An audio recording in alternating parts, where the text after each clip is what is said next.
আসসালামু আলাইকুম। আন্তর্জাতিক টিভি নিউজে আপনাকে স্বাগত। শুরুতেই জানাবো আমাদের হাতে থাকা সর্বশেষ গুরুত্বপূর্ণ আপডেট যুদ্ধের সংবাদ, এরপর বিস্তারিত। বাংলাদেশের সর্বশেষ গুরুত্বপূর্ণ আপডেট সংবাদে আপনাকে স্বাগত। শুরুতেই সংবাদ শিরোনাম, পরে বিস্তারিত। প্রথমে জানাবো আমাদের হাতে থাকা সর্বশেষ গুরুত্বপূর্ণ সবথেকে তাজা আপডেট সংবাদ। সনদের স্বাক্ষরের দিনও জুলাই যোদ্ধাদের রাস্তায় নামা লজ্জাকর, তাদের উপর হামলা সরকারের জন্য লজ্জাকর বললেন জামাতের আমির। সনদের স্বাক্ষরের দিনও আহত জুলাই যোদ্ধাদের রাস্তায় নামতে হচ্ছে, এটা জাতির জন্য লজ্জাকর বলে মন্তব্য করেছেন বাংলাদেশ জামাত ইসলামের আমির ডাক্তার শফিকুর রহমান। মিরপুরের সেনপাড়া পর্বতা ঈদগাহ মাঠ প্রাঙ্গণে শ্রমিক কল্যাণ ফেডারেশন মিরপুর কাফরুল অঞ্চলে ঢাকা ১৫ আসনের উদ্যোগে শ্রমিক সমাবেশে প্রধান অতিথির বক্তব্যে তিনি এসব কথা বলেন। এরপর জানাবো এনসিপি ছাড়াই জুলাই সনদ স্বাক্ষর। জাতীয় নাগরিক পার্টি এনসিপি ছাড়াই জুলাই সনদ স্বাক্ষর করেছে সকল রাজনৈতিক দল। বিএনপি জামাত সহ অন্যান্য রাজনৈতিক দলের নেতাদের সঙ্গে বিকাল ৫টা ৫ মিনিটে প্রধান উপদেষ্টা ডক্টর মোহাম্মদ ইউনূস জুলাই সনদ স্বাক্ষর করেন। এদিকে জুলাই সনদের আইনি ভিত্তি এখনও বাকি, সরকারের উচিত তা দ্রুত নিশ্চিত করা। আজকের স্বাক্ষরের মাধ্যমে আমরা জুলাই সনদে একমত হয়েছি, তবে এর আইনি ভিত্তি এখনও বাকি রয়েছে। সরকার তা দ্রুত নিশ্চিত করে ফেলবে বলে মন্তব্য করেছে বাংলাদেশ জামাত ইসলামের নায়েবে আমির ডক্টর সৈয়দ আবদুল্লাহ মোহাম্মদ তাহির। জানাবো একটি দল আওয়ামী স্টাইলে নির্বাচন করে ক্ষমতায় আসার জন্য ষড়যন্ত্রে লিপ্ত হয়েছে। একটা দল আওয়ামী স্টাইলে নির্বাচন করে ক্ষমতায় আসার জন্য ষড়যন্ত্রে লিপ্ত হয়েছে বলে মন্তব্য করেছে বাংলাদেশ জামাত ইসলামের কেন্দ্রীয় সহকারী সেক্রেটারি জেনারেল রফিকুল ইসলাম খান। এবং সর্বশেষ জানাবো বয়ারচরে টেকসই বেড়িবাঁধ নির্মাণের দাবিতে মানববন্ধন। নোয়াখালী এবং লক্ষ্মীপুর জেলার সীমান্তবর্তী রামগতি উপজেলার বয়ারচরে টেকসই বেড়িবাঁধ নির্মাণের দাবিতে বিক্ষোভ ও সমাবেশ হয়েছে। আজ উপজেলার ব্রিজঘাট এলাকায় এই কর্মসূচি পালন করা হয়। প্রিয় দর্শক, এতক্ষণ শুনছিলেন সংবাদ শিরোনাম, এবারে বিস্তারিত। তবে তার আগে বন্ধুরা অনুরোধ থাকবে এই সংবাদটিতে একটি লাইক দিন। এই চ্যানেলে আপনি নতুন হয়ে থাকলে আমাদের সংবাদটি দেখতে দেখতে চ্যানেলটি সাবস্ক্রাইব করে রাখুন। কমেন্ট করে বন্ধুরা আপনার মূল্যবান মতামত জানিয়ে দিন আপনি বিশ্বের কোন দেশ থেকে বা বাংলাদেশের কোন স্থান থেকে আমাদের সংবাদটি দেখছেন এবং শুনছেন। আর বন্ধুরা, সংবাদটি আপনার সোশ্যাল মিডিয়া ফেসবুকে শেয়ার করে বন্ধুদেরও দেখার সুযোগ করে দিন। এবারে বিস্তারিত। সনদের স্বাক্ষরের দিনও জুলাই যোদ্ধাদের রাস্তায় নামা লজ্জাজনক বললেন জামাতের আমির। সনদের স্বাক্ষরের দিনও আহত জুলাই যোদ্ধাদের রাস্তায় নামতে হচ্ছে, এটা জাতির জন্য লজ্জাকর বলে মন্তব্য করেছেন জামাত ইসলামের আমির ডাক্তার শফিকুর রহমান। আজ বিকেলে মিরপুর সেনপাড়ায় পর্বতা ঈদগাহ মাঠে প্রাঙ্গণে শ্রমিক কল্যাণ ফেডারেশন মিরপুর কাফরুল অঞ্চল ঢাকা ১৫ আসনের উদ্যোগে শ্রমিক সমাবেশে প্রধান অতিথির বক্তব্যে এসব কথা জানান তিনি। জামাতের আমির বলেন, আমরা বারবার দাবি করেছি আহত পঙ্গু জুলাই যোদ্ধাদের সংবিধানে স্বীকৃতি দিন, কিন্তু অন্তর্বর্তীকালীন সরকার ব্যর্থ হয়েছে বলেই তারা সংসদের দক্ষিণ প্লাজায় অবস্থান নিয়েছে। শুনেছি সরকার বিষয়টি গুরুত্ব সহকারে নিয়েছে। এর মধ্যে অসুন্দর কিছু হয়ে থাকলে আমি ব্যথিত, দুঃখিত, লজ্জিত। তিনি আরো বলেন, যারা জালিমের হাতে মার খেয়েছে আজকে অন্তর্বর্তীকালীন সরকারের হাতে তারা যদি মার খায়, লজ্জা আমরা কোথায় রাখবো? আমরা সরকারকে বলবো, দয়া করে নিজেদের দায়িত্বের প্রতি সুবিচার করুন। আমরা তাদের রাস্তায় দেখতে চাই না। আরও অনেক দাবি দেওয়া নিয়ে নেমেছে তারা। অনেকেই দাবি আর জুলাই যোদ্ধাদের দাবি এক নয়, এটাকে মর্যাদার সঙ্গে দেখুন। মর্যাদা দিয়ে তাদের দাবি দেওয়াকে মেনে নেওয়ার চেষ্টা করুন। আপনারা যা শুরু করেছেন এভাবে করে আসলে জুলাই যোদ্ধারা আপনাদের ক্ষমতায় বসিয়েছে।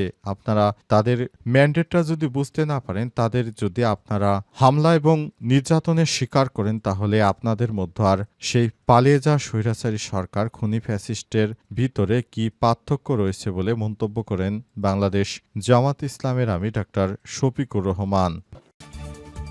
এনসিপি ছাড়াই জুলাই সনদ স্বাক্ষর।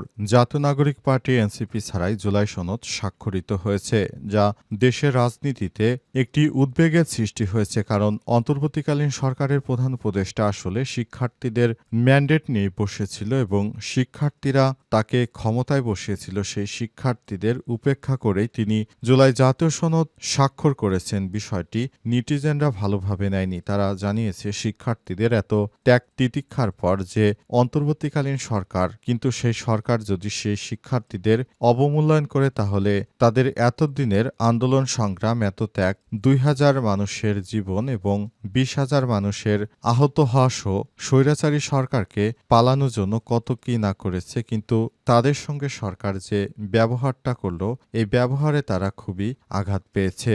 নাহিদ ইসলাম জানিয়েছিলেন এটি জাতীয় কোনো ঐক্য নয়, বরং এটি শিক্ষার্থীদেরকে নানাভাবে হ্যারাসমেন্ট করার জন্য নতুন নতুন কৌশল। তারা ইতিমধ্যে স্বৈরাচারী শেখ হাসিনার বিরুদ্ধে মাঠে নেমেছিল। এখন ডক্টর ইউনূসের সরকার যেভাবে জুলাই যোদ্ধাদের উপর আক্রমণ করেছে, এটাতেও স্বৈরাচারী কায়দারই একটি বহিঃপ্রকাশ হয়েছে। এতে নেটিজেনেরা ক্ষোভ জানিয়েছে।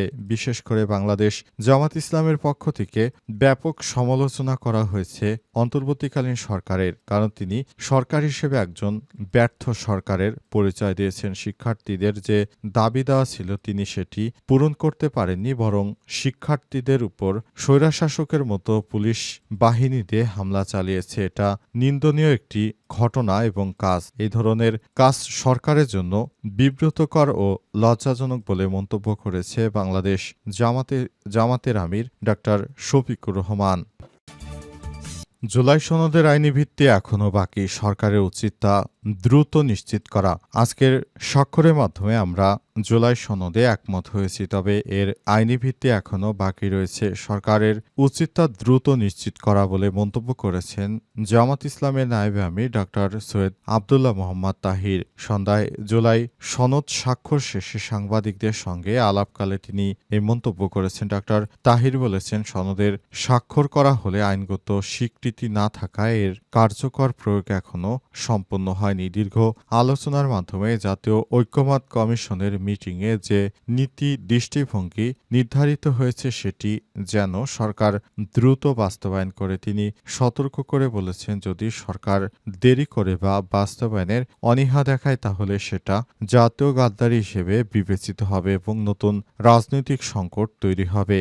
সনদ বাস্তবায়িত হলে দেশ উপকৃত হবে উল্লেখ করে বাংলাদেশ জামাত ইসলামের এই নেতারা জানিয়েছেন, সনদকে বাস্তবায়ন করার জন্য আমরা বদ্ধপরিকর। সনদকে বাস্তবায়ন করার জন্য আমরা নানাভাবে কাজ করছি। আশা করছি সরকার আমাদের নির্দিষ্ট সময়ের মধ্যে সনদকে বাস্তবায়নে সহায়তা করবে। অন্তর্বর্তীকালীন সরকারকে বলতে চাই, আমরা জুলাই সনদ নিয়ে প্রথমেই কথা বলেছি, কিন্তু তিনি এখনো জুলাই সনদকে সংবিধানে এখনো স্বীকৃতি দিতে পারেননি। এটা সরকারের জন্য অত্যন্ত ব্যর্থতা এবং লজ্জাজনক ব্যাপার।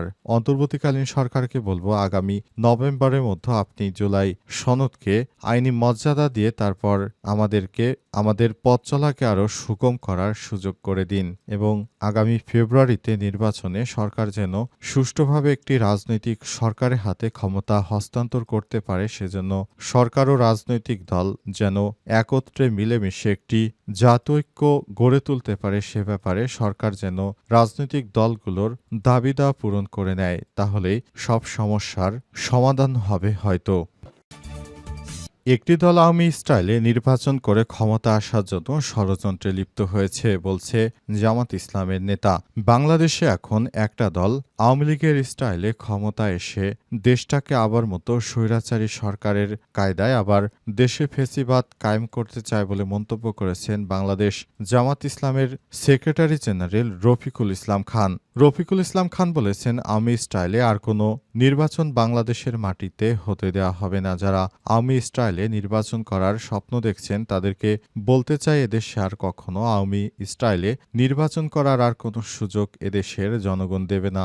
দীর্ঘ ২,০০০ মানুষের আত্মত্যাগ এবং ২০,০০০ মানুষের আন্দোলনের আহতদের আন্দোলনের ফসল হচ্ছে অন্তর্বর্তীকালীন সরকার। সরকারকে সংস্কারে পদে পদে সেই বিশেষ একটি রাজনৈতিক দল বাধা দিচ্ছে। তাই সরকারকে বলবো, বিশেষ একটি রাজনৈতিক দলের বাধায় না থেমে বরং দেশের জনগণের কথা এবং যারা জুলাই আন্দোলনে ভূমিকা রেখেছে তাদের কথা বিবেচনা করে আপনার দ্রুততম সময়ের মধ্যে সিদ্ধান্ত নেওয়া উচিত। তা না হলে তারা নতুন করে দেশে আবার ফ্যাসিবাদ কায়েম করার জন্য যে ষড়যন্ত্র করছে সেই বিষয়টি আমাদের জন্য খুবই দুঃখজনক হয়ে দাঁড়াবে।